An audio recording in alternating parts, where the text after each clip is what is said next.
Hi everyone, good morning and welcome to Globalization and Development class.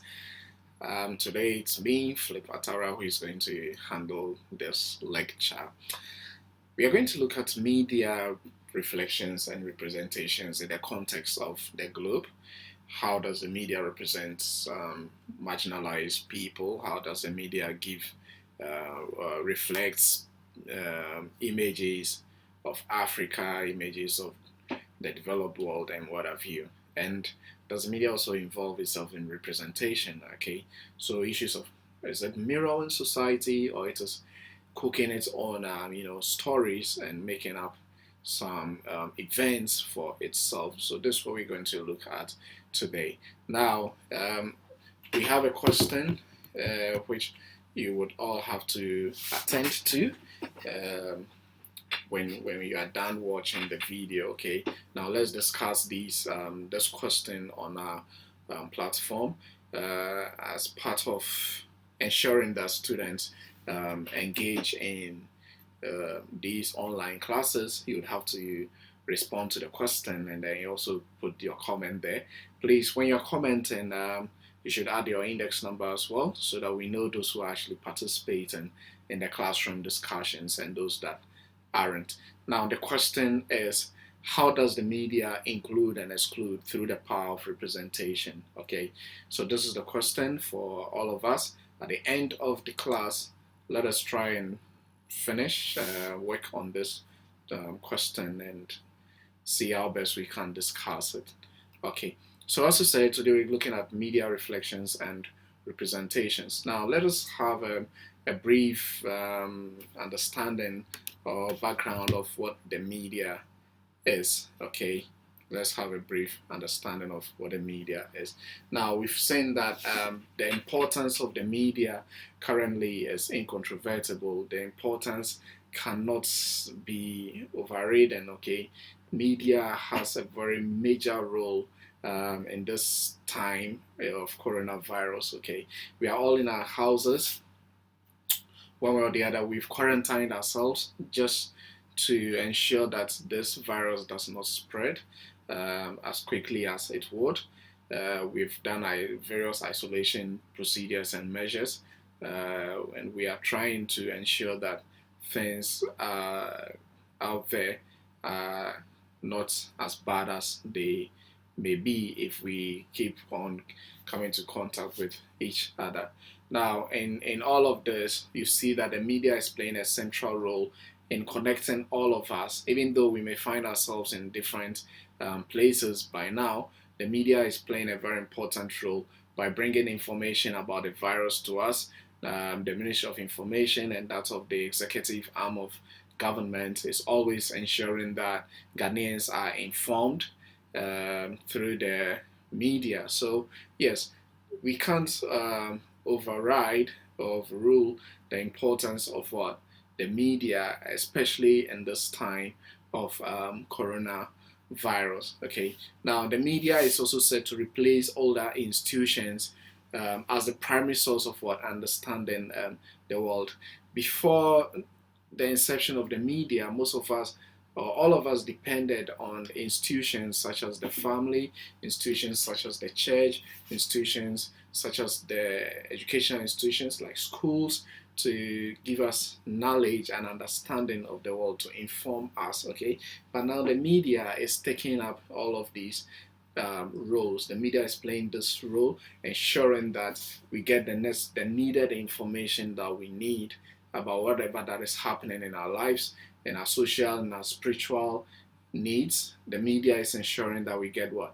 This information. Okay, so media now socializes more than any other institution that you can think about, and you are exposed to a lot of content from different places, from different ideologies, from different schools of thought, that enables us to have a better understanding of what the world. So because of the role the media plays in our current dispensation, Gervich and Blumler argues that the media is therefore seen as what, a powerful tool, because it plays a vital role of what, constituting people's what, realities. So what we know to be real, what we know to be say 6 a.m. or a nice dress for a particular party or a particular occasion, that reality is now seeded in what, the media.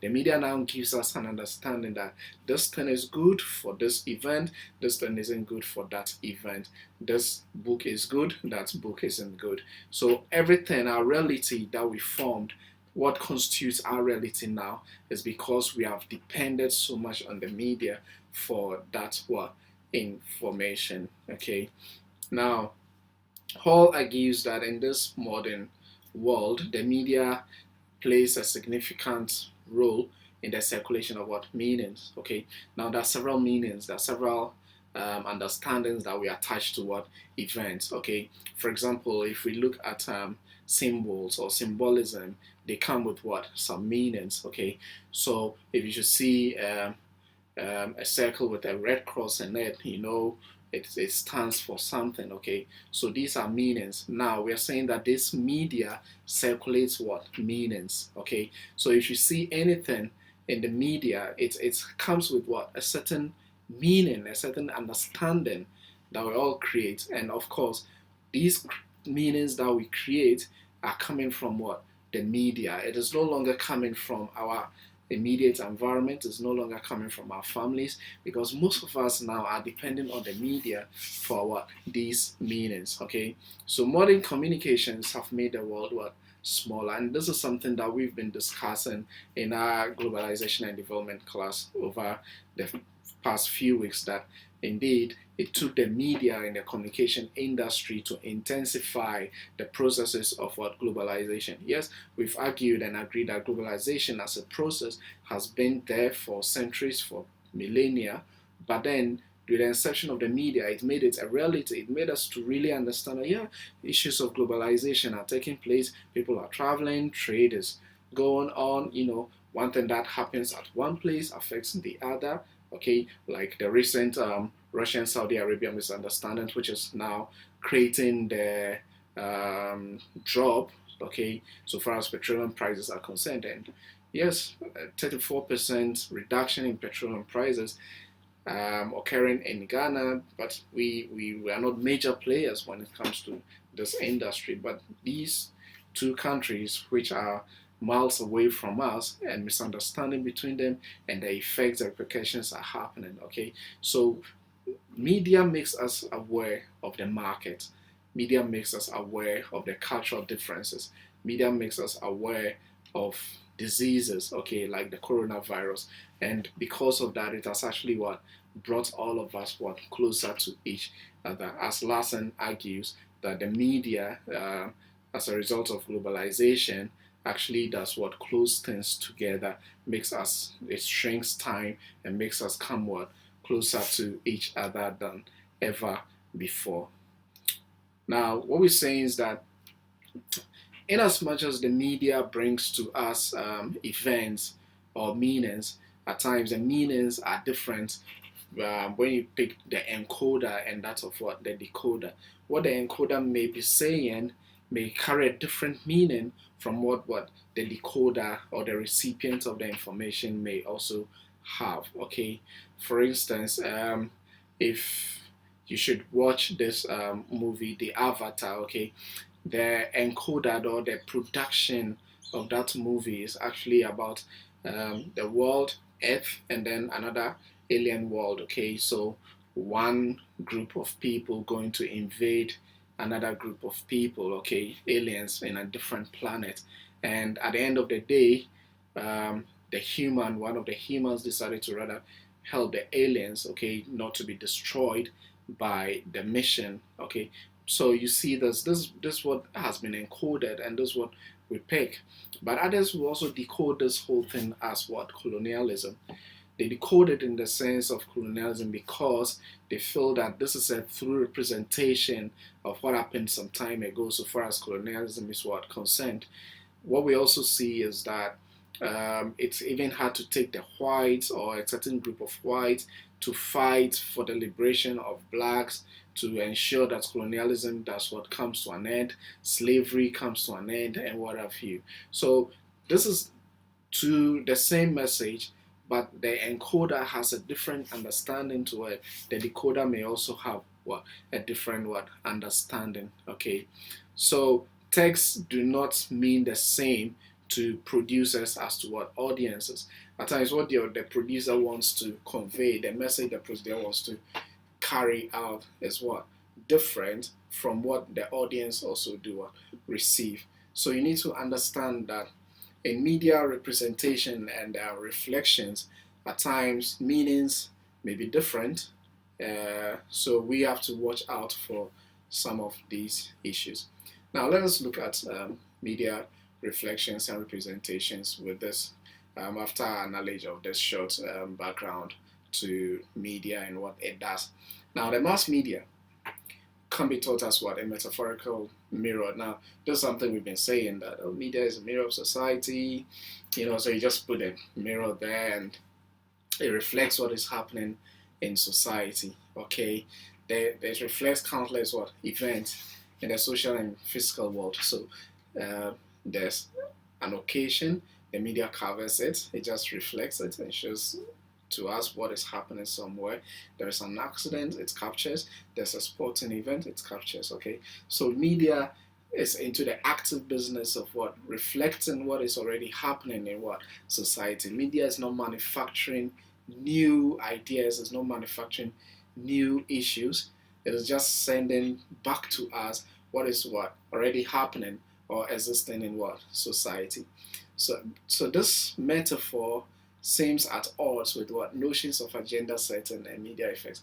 If we are supposed to agree that the media, that's what reflects, okay, so events happening in the society, then what it means is that this idea or this understanding is at odds with what media agenda setting and media effects theory, meaning that the media does not set the agenda.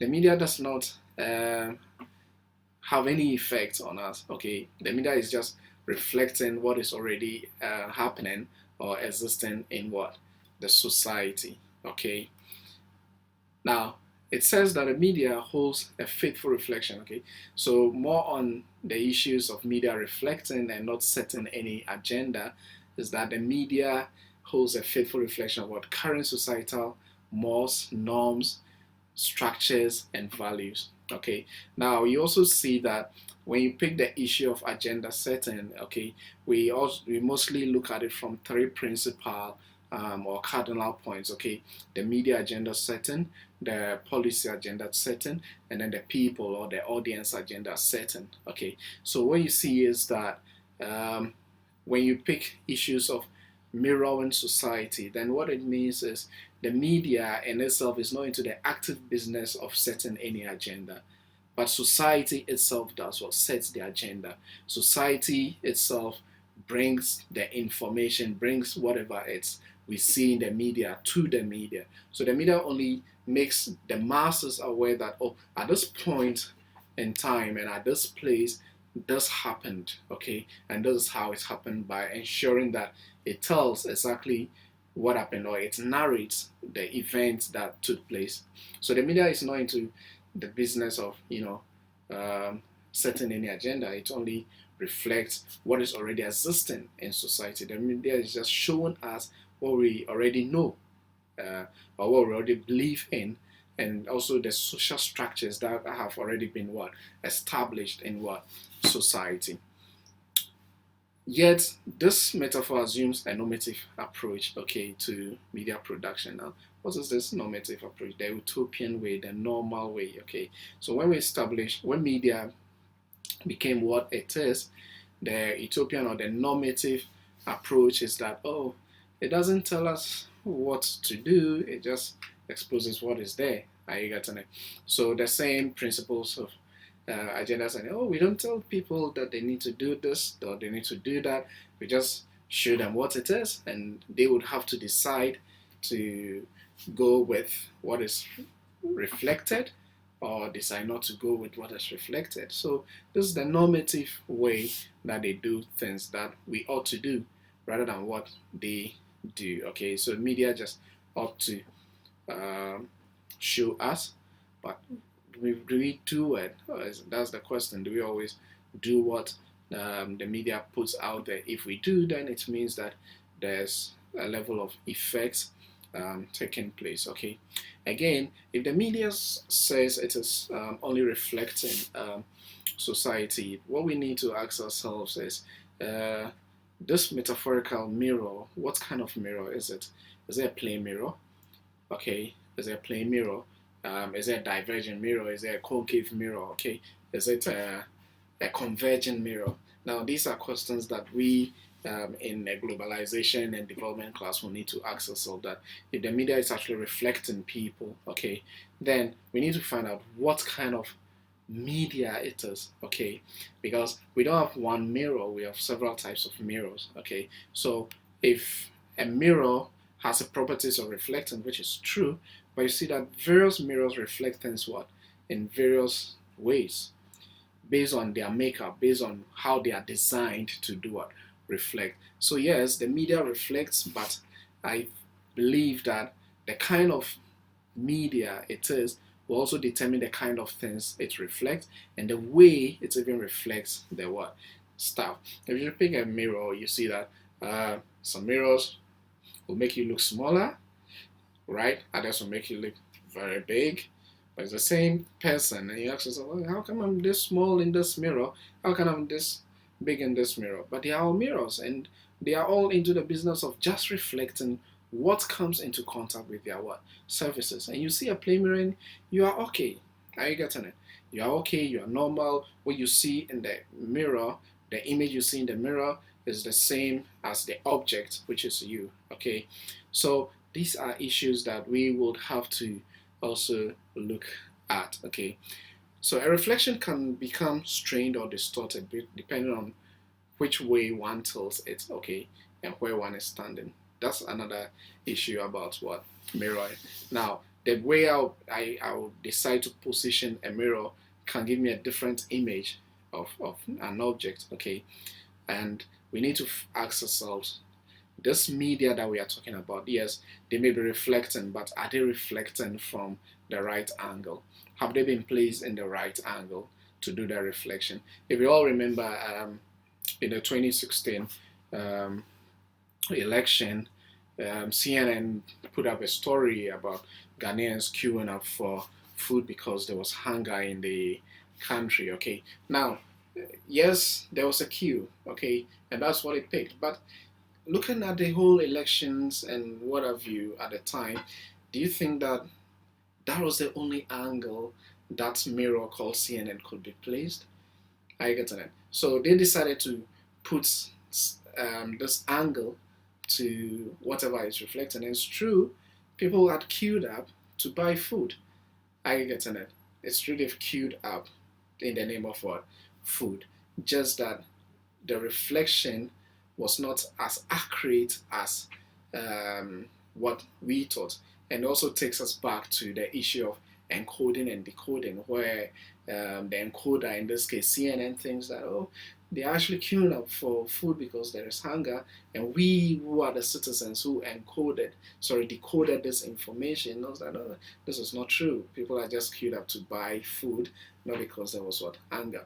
But if you should also put yourself in the shoes of other CNN audiences who are not internal, they may believe that also indeed in Ghana people are hungry and that is what is going on.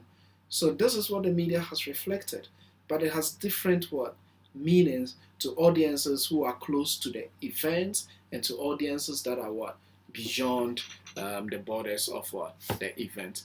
Now, recent studies agree that perceptions of media bias are largely the result of one's ideological stance rather than what objective content analysis. Now, the same issue of reflection. Now, they're saying that if you see things differently, it's not because the media has presented things differently, but because of your ideology. It's because of your ideology, where you stand. So you can't even see the objectivity of what? The media, okay? And if the media is into just a business of reflection, what it means is that then the media is very well and highly objective. But if you see the content of the media not to reflect or not to be objective, then it means that it is your personal biases, okay, and not the media's bias. For example, if you believe in the leftist school of thought, okay, like myself, anything concerning Africa or the black people, which is communicated in the Western media, you may try to see it in a typical socialist, in a typical critical perspective than just what has been presented. Okay, so at times, even if the information is good, it is going to help um, Africans or whatever, you still try to read meanings, underlying meanings, and say, oh, no, no, no, this thing is not good, it's not going to help us, it's a bad move. Are you getting it? But the media might not have taken it that way. The media might just be representing what is happening. And indeed, it's true. The wars are happening. So if the media decides to reflect issues of hunger, it decides to reflect issues of wars, issues of tribalism, issues of maltreatment and violence against women and what have you, we can't run away from the fact that these things are indeed happening. Okay, but our ideology or my ideology as a leftist could be also, why didn't you reflect the fact that we have good governance? Why didn't you reflect the fact that we have free SHS? Why didn't you reflect the fact that we have well-planned cities, okay, like Trasaco, like airport, city, and what have you? Why do you decide to reflect an aspect of the country which is what? Not good. I get it. So because of this ideology, I may find that report questionable, but then what the media has represented, sorry, what the media has reflected actually is the truth, and we cannot run away from that truth. Okay, so if we say that the media concentrates on certain things and we are not happy, it is because of our ideologies, because of our own biases, and not that of what the media, because we are failed to objectively content analyze what is happening in the media.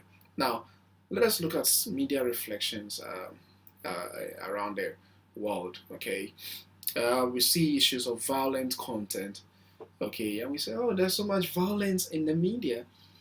You know, you pick the Chuck Norris, you pick the Van Dams, yeah, you pick how do you call it, Jet Li and what have you. Okay, and you always see violence, killings, and what have you. And we said, oh, the media is reflecting these issues. The media is emphasizing these issues. But of course, these things, according to the media, if they don't exist, they don't get reflected. So the fact that they are reflecting or they are showing an aspect of what violent content means that there is violence in society. Violence is indeed happening in society. So you can't blame the media for propagating what violence when the society itself is violent. For example, you look at the US gun culture, violence everywhere. Okay, people are shooting each other on a daily basis. So if the media should produce a content with guns and shootings, you cannot say the media is bringing something new. The media is just telling you or reflecting what is already existing in the public. You also see it happening so far as the Brazilian couples are concerned, the Italian mafias. So you see a lot of gangs, street gangs killing each other, shooting each other, and these things may come up in the media, but of course, what it means is that we, the society, are already involved in what? Violent content. We're already involved in violence, okay? Our culture is what? Violent already. So the media is just reflecting an aspect of what? Our culture, which is the violent nature of what? Man or of societies, okay? Youth and alcohol. Oh, you watch these movies and you're like, oh, there's so much alcohol, you shouldn't be exposed to this, they shouldn't do this, they shouldn't do that. If you remember recently, Shatawale had an issue with the FDA when he said Ghanaian superstars are not supposed to advertise for alcohol beverages because they think that they play a major role in role modeling students and let me say the youth. So because of that, they shouldn't advertise alcoholic beverages. If you remember, Shatta came up strongly to lambast FDA for putting up those measures, especially when he compared that to what was happening in Nigeria, that artists in Nigeria had that chance to advertise for alcoholic beverages, okay, and there were no restriction, or there are no restrictions to that in Nigeria. So yes, but when we talk about youth and alcohol, the media is also saying that look, we are not showing you anything new. The youth are already into what? Alcoholism. The youth are already taking the alcohol. It is not the media reflecting that aspect of the alcohol that makes them what? Drink alcohol.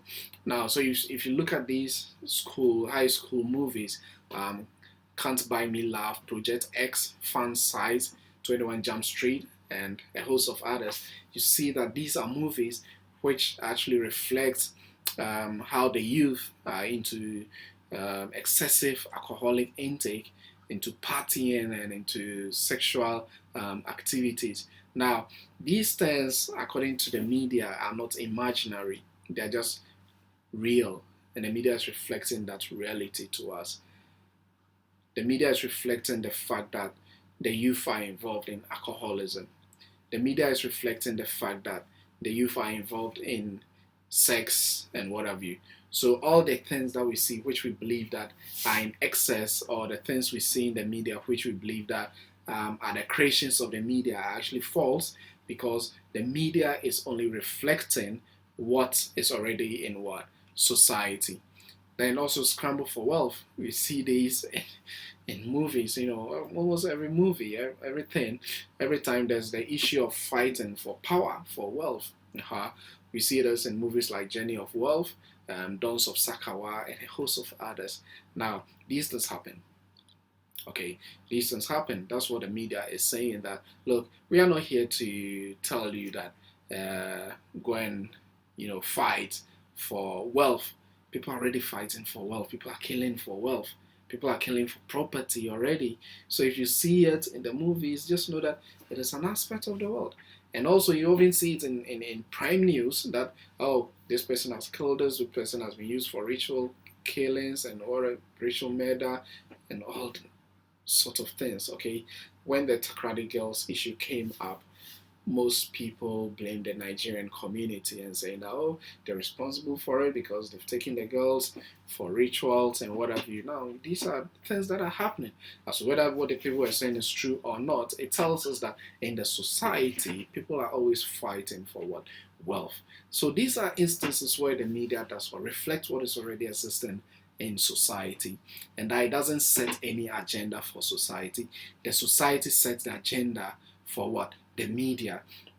And it is the media's responsibility just to reflect what is happening in the society. So if you see issues of gambling, if you see issues of theft, if you see issues of murder, know that these things are already happening in what? Society. The same way that you'll be happy for the media to reflect the good aspects of society, you should also be happy that the media reflects the bad aspects of what? Society. And that the media is not into the business of what? Manufacturing content. It gets the content from what? Society. So that is it with what? Media reflection. If you contextualize this within globalization, you see that the global media kind of reflects happenings in the world. Okay, what we see in America as a result of the media actually exists, and what we also see about Africa actually exists. So the disparity, the issues of treating one good and one bad does not have to come in, because the media is just into the business of reflecting what is in all of these continents. So far as politics is concerned, so far as the markets or trade is concerned, so far as sports is concerned, you see the reflections. You compare that of the UEFA Champions League and that of the Ghana Premier League, you see the quality, you see everything happening, okay? So the media just reflects the issues. It does not do what? Represents the issues. And this takes us to the second aspect of the topic, media representation. Now, unlike reflections where the media is a mirror and just reflects what images that hits its service, for here there's the active involvement of the media. Now, let's take this way. If you are reflecting, okay, you just show what is already existing. You don't add, you don't subtract. What you see is what you say. That is what reflecting. Now, representation means that you are representing. Either you are representing or you are an active member of a certain group. So you can attend a conference in the name of Ghana, okay? Meaning that you are representing what? Ghana. Meaning the interests of Ghana is what you are looking out for, so far as that meeting is concerned. So we are representatives of Ghana, meaning that you are coming with a certain interest. And that interest is to ensure that Ghana benefits from whatever meeting it is. That's representation. Representation could also be representation, meaning that there is a reflection that has already taken place and you are reflecting, putting it in a better way, repackaging it. Are you getting it? So these are the issues that come up when we discuss that of media representation. Whether the media is into the active role of representing a certain group of people, thereby having their interests at heart, or the media knows what is already existing in society and then repackages what is happening in society and shows it to the audiences. Okay, all right. So Stewart and Cowles argue that representation is defined as how media portray particular targets, such as brands, ideas, products, topics, and groups. So the portrayal. How does the media see these things? How does the media understand these things? How does the media portray these things? Okay, and these things, as we've been mentioned already, brands. Okay, so when we picked the issue of cars, okay, BMW versus Kantanka, how does the media portray BMW and how does it portray what? Kantanka. There you get to that. If you pick ideas, okay, now we have the coronavirus, medical ideas, chemical ideas. Do we have the ideas? And how the media even project the ideas from this part of the world as against the ideas from, say, US and what have you, China and what have you, okay? Products, Chinese products. We've been saying that the Chinese products are inferior, but as we follow social media, people are saying, oh, coronavirus is an original product now. So how does the media portray products from, say, China? Sorry, I'm not infected. I'm not infected. So how does the media portray products from, say, China as against products from, say, the USA? Okay, these are things that we need to look at. Okay, and topics and groups. So there's always a way of portraying. There's always a way of seeing things. Okay, from the perspective of the media. So the public is therefore guided to build their own identity and recognition on to the target. Okay, so the media portrays the images. It portrays what is happening. Okay, and the public will have to build their own identity and recognition. Okay, of what is happening. Media representation also is a way in which the media portrays particular groups. Okay, but the marginalized, or women, or men, or adults, kids. Are you getting it? So particular groups, educated, non-educated, churchgoers, non-churchgoers. Okay, communities, their can, their fancies, their guns, their efforts, and the Dagombas, the Dagatis, okay, how are they represented? Okay, experiences. What are the experiences of, say, Kaya as against the experiences of what? Teachers, okay? Ideas and topics from what? A particular ideological or value perspective. So what we are saying now is that the media, unlike in reflections that it only reflects what is happening, this time the media itself is ideological. It represents issues based on the ideology. And as I told you earlier on, if I'm a representative of Ghana, I'm going in with what? The interest of Ghana. Okay, so my ideology should be what? Let's say Ghanaian. So when I'm speaking from a Ghanaian what? Ideology. In this case too, the media has an ideology. An ideology to either project a certain group favorably or what? Unfavorably. So that is what the ideology, okay, and value perspective of what? The media when we discuss issues of representation. Okay. Now according to Beach, media represents specific target ideology, ideological or value dimensions. Okay. So it represents specific target ideological, okay, or value dimensions, meaning that there are various ideologies embedded in society, and the media also picks some. And there are various value dimensions that the media operates from. Now, this further translates into the image of the public's mind. Now, if the media is seen to be the fourth estate and it has the power to make people think about certain things, okay, the content that I'll be exposed to or the public will be exposed to in one way or the other at the end of the day may react to it. So if we begin to react to media content, if you believe that we can react to media content, what it means is that gradually the media is projecting certain ideologies to us, whether they are positive or what, negative. The media is not necessarily reflecting events, but also showing or portraying events so that we will have to believe in whatever they are putting out there. For example, perfume is connected to a sexy lady. Majority of women seen in adverts are slim, curvy, I get it. Men are portrayed as what? Strong and brave, etc. So these are ways that the media does what? Portrays people, okay? And what I will see to be sexy is now from the media, okay? What I will see to be a Miss Ghana type of woman is through what? The media. So the media is into the active business of now what? Portraying and giving us that ideology. So I see a woman who is in quotes plump.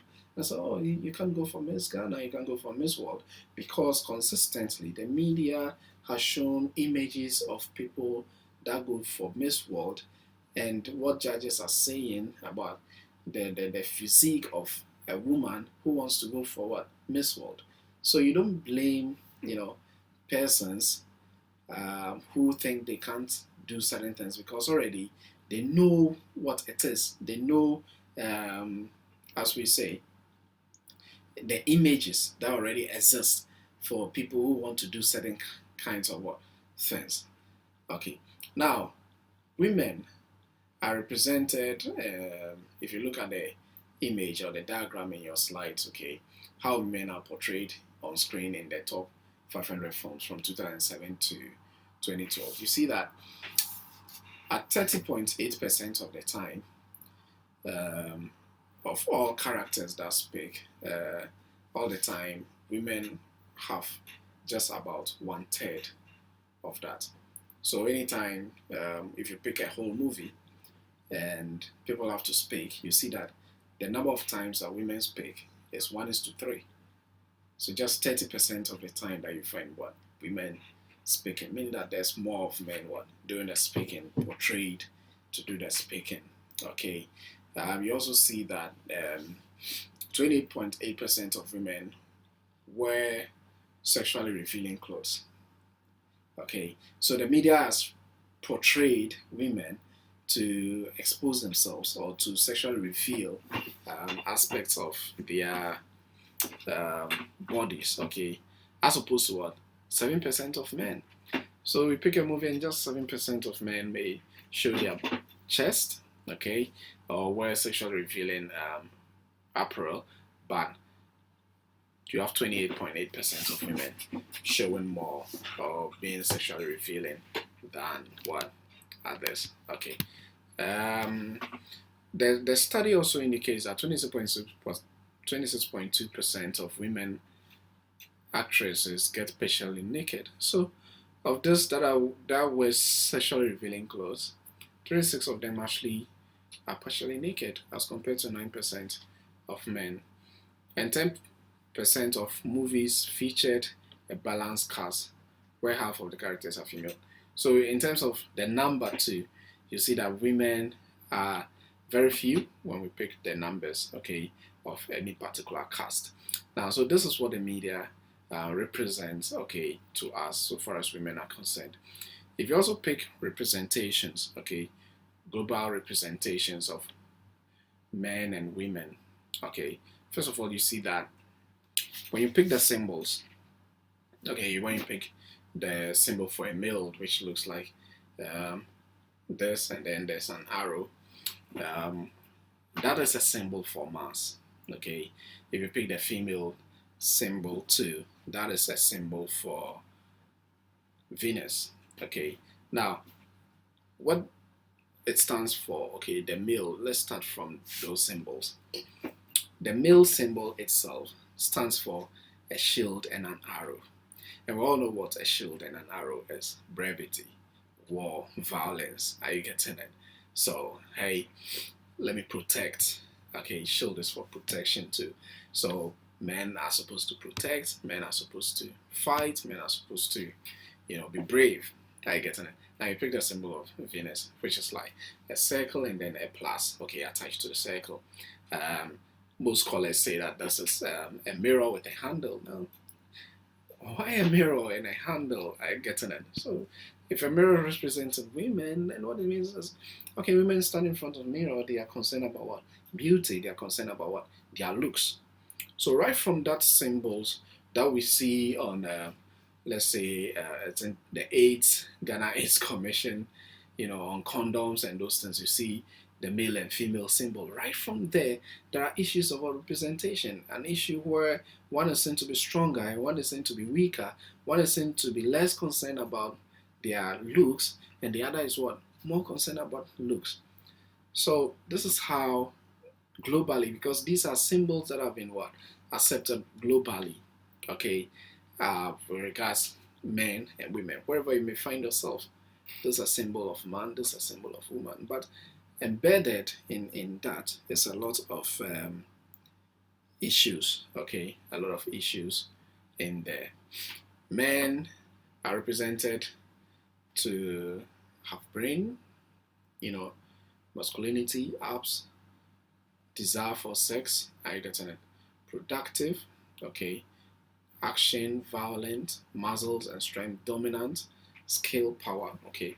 Women are also projected or portrayed with boobs, sex, commodity, as that's bad, seen as commodities, properties, like they want a lot of property, soft, fragile, pretty, sexy and thin, helpless, gentle. Okay, so these are ways that the media globally represents what? Men and that of women. Okay, when you look at blacks and whites, one is seen as superior, one is seen as inferior. Okay, one is seen as causing more troubles, the other is seen as causing less troubles. One is seen as a problem solver, the other is seen as a problem creator.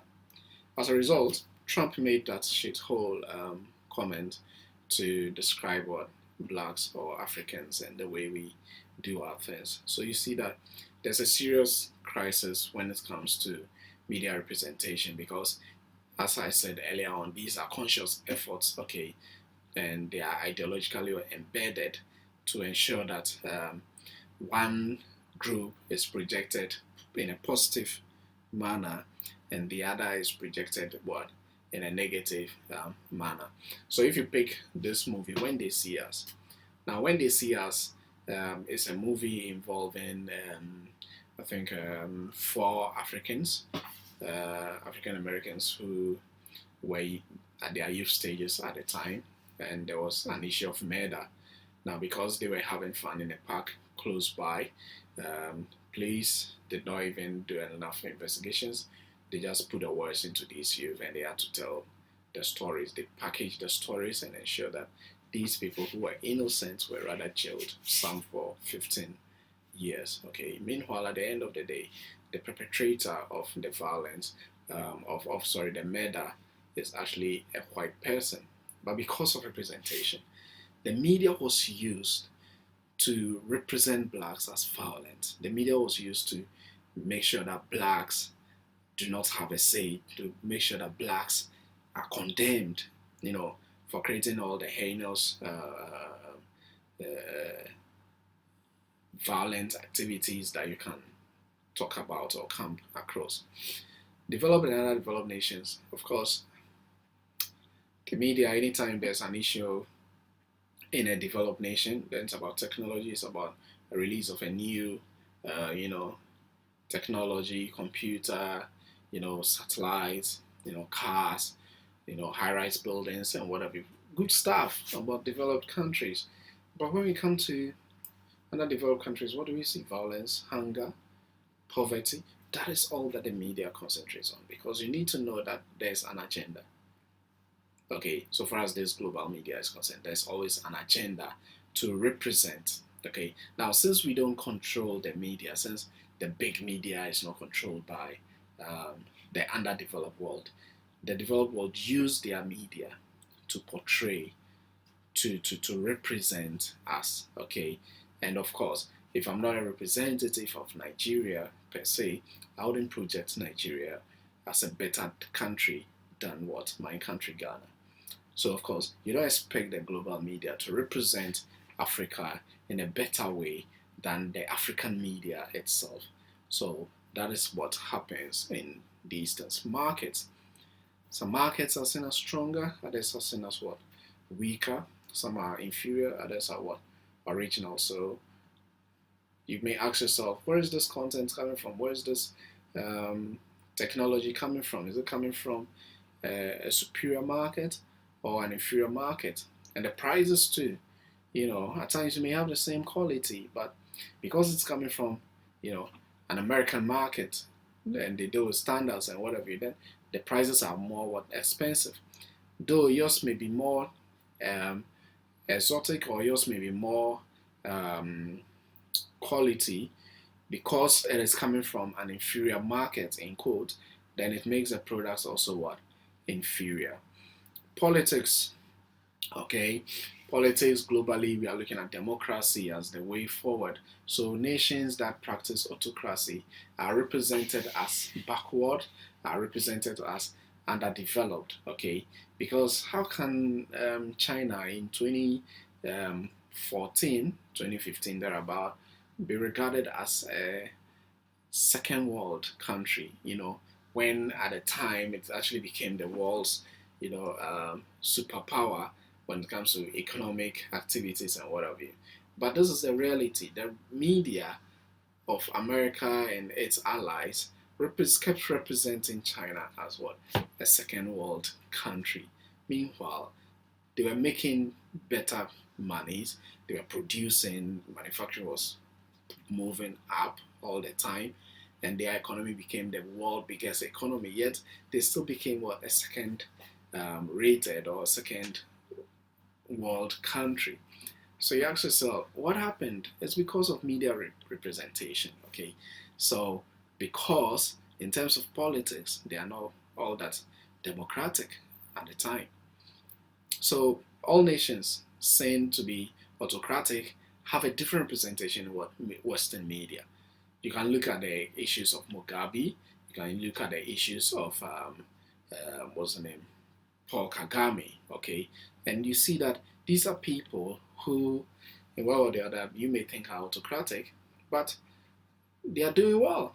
But because they are not allowing democracy in terms of the parliamentary or Western model of democracy then to prevail, all the time representations about them is almost negative. unless that representation is coming from what? An African or internal media. Okay, religion, Islam or Christianity versus traditional religion. Okay, now if you listen, or if you watch Amanpo's is a Sex and Religion, when she came to Ghana to um, interview Moisha Budon. I'm sure you remember that when Moisha said women in Ghana had to depend on men, and she had her own share of backlash. Now, if you pick this, okay, now Amanpo didn't start from Moisha. She started a narration, okay, and the narration was the fact that she had been to Ghana some 20 years ago to cover a story on, I think, Depot. Are you getting it? Now, which, according to her, was what? Backward and all of that. So you see that certain religions are portrayed to be better than what others. If you look at it globally, any person who is a Muslim has this question mark, okay, anytime they're traveling to a Christian dominated one country, because the media has portrayed that religion to be what? Violence. Violent. The media has equal violence to what? This religion. So there are a lot of representations, there are a lot of portrayals, which are of course are ideologically what? Embedded, which is happening or taking place globally. Okay. Now, representation also does not only end at the final product, but also in the processes. Okay, the processes of whatever product that the media brings out. Okay, all media products represent real world to us. I think that's, yeah. Media products show us what is happening in the world. So the news, the videos, the music, okay, the magazines and everything that we come into contact with actually does what? Represents the real world to us. They usually show us one version of reality, but not reality itself. Now, the arguments and media representation is that media doesn't give us the entire picture. It gives us a part of the picture.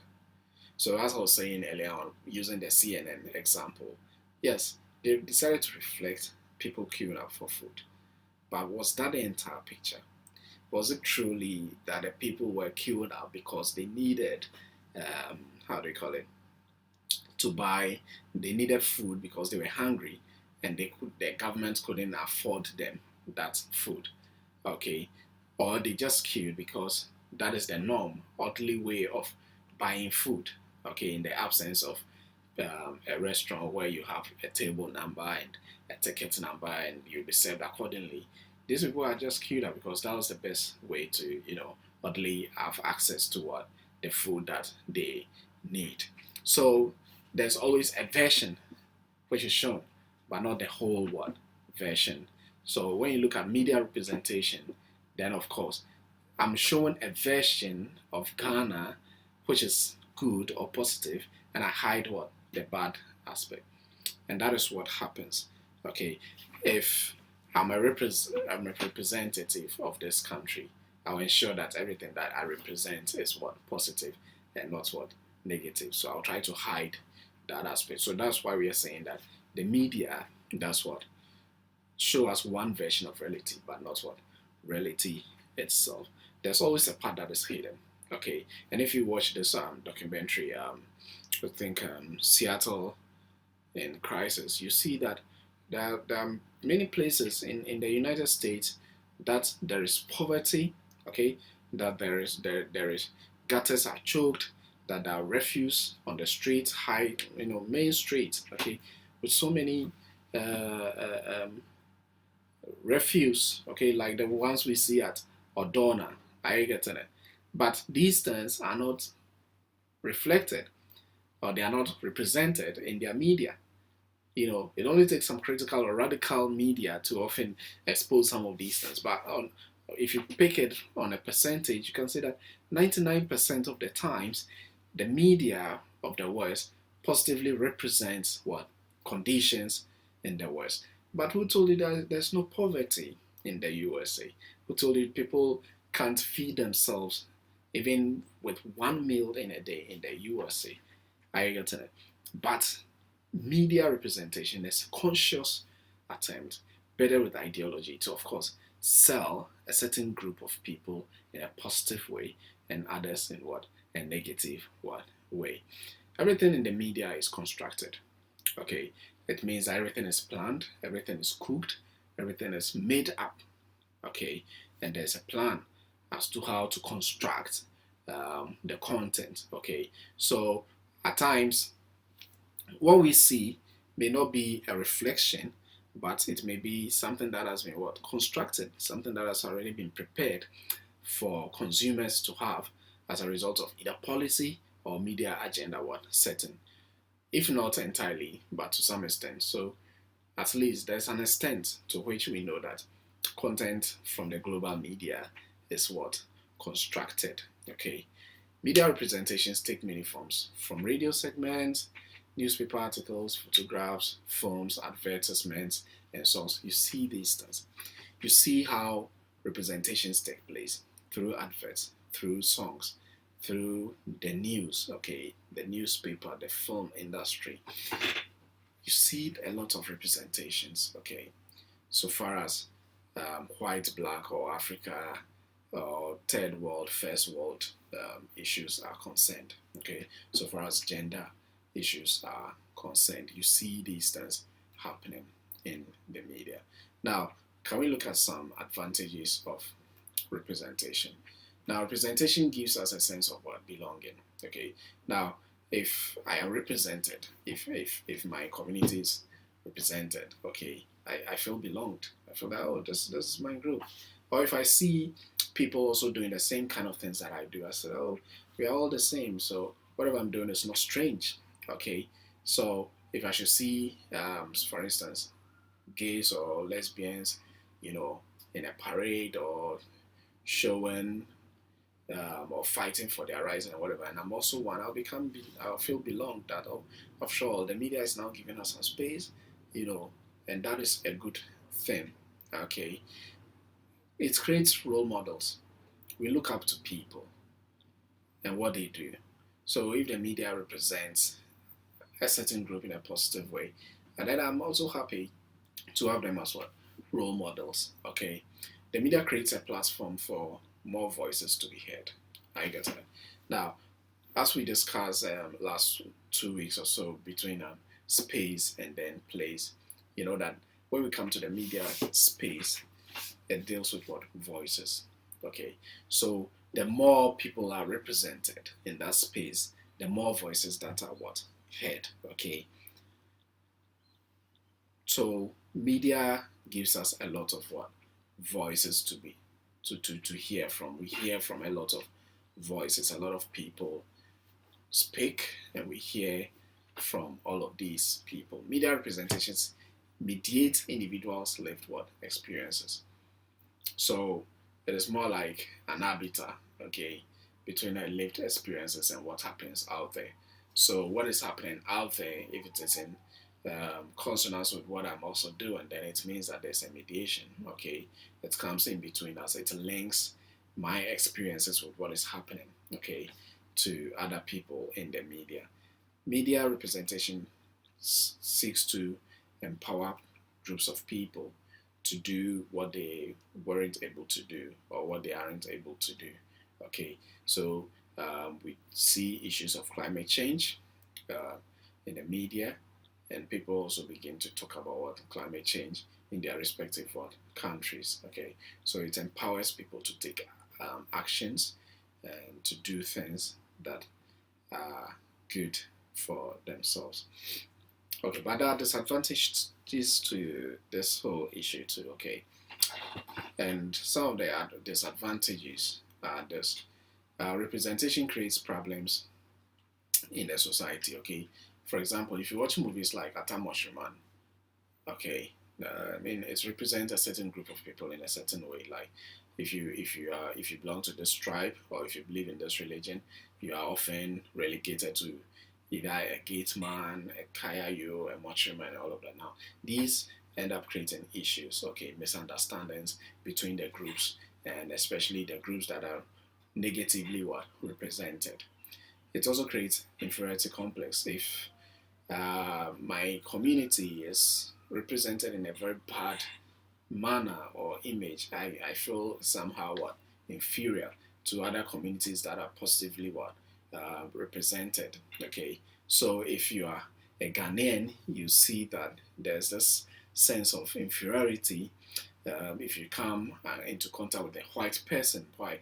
Because over the years, representation has been such that you would have to depend on this white, you know, for solutions, and like you need to serve them. So these are issues that come out with representation. There's also issues of contorted image of reality. Now, as I said earlier on, the media is working on ideologies. So, of course, the images that are sent to us are what? Contorted, okay? They are distorted, they are not real. So, most of the things we may see in these American movies, they may all be um, done or created in front of a green screen. And we say, oh, America is very nice, it is beautiful, it is this. But we don't know, some of these things are just wallpapers. They're not real buildings. There's nothing like reality.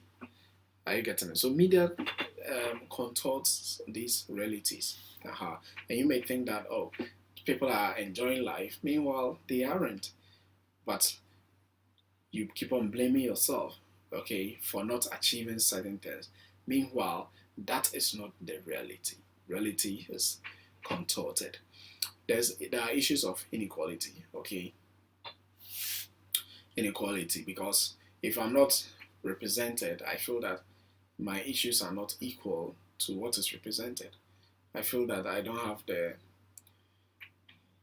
platform, I don't have the space, okay, for to be able to be represented in what is happening in the media.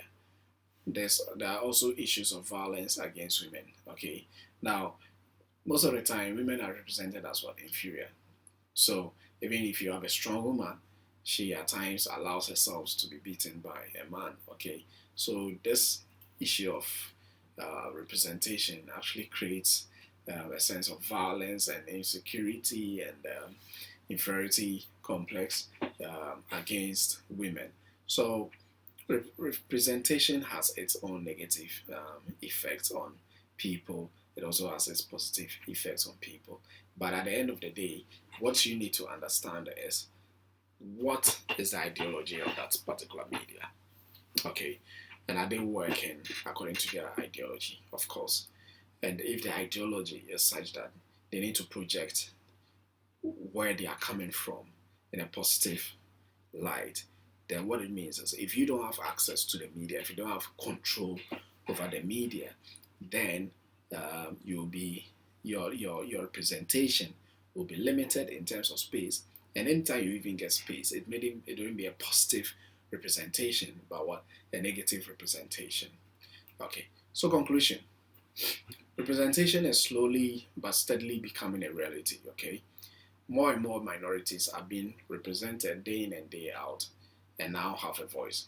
So a lot of people who were marginalized, who were minorities, are now getting a voice as a result of what? Representation. Now this enables them to get inspired by what they see in the media and tell their own stories and in turn aspire to contribute to what? Conversations.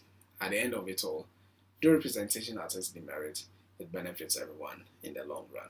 So yes, representation has its own demerits, but you see that other groups come in, other groups are represented, and we also know what is happening to other groups.